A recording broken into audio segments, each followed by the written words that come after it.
mo ba na mas pinaganda pa ngayon ang unit sa Pagsibol Village? Dati, ganito pa ang hitsura ng unit. Plain pa ang sahig, open pa ang ceiling sa kitchen at second floor, at hindi pa sementado ang car park. Pero ngayon, good news! May tiles na ang buong first floor, may ceiling na ang kitchen at second floor, at naka-vinyl planks na rin ang flooring sa taas para mas eleganteng tingnan at mas matibay gamitin.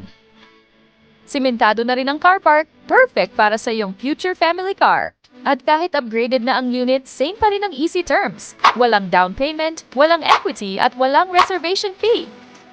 10,000 lang ang cash out para sa ibig housing loan processing at magkakaroon ka na ng sariling bahay. Ang bahay na dati akala mong pangarap lang, ngayon upgraded na at mas achievable pa.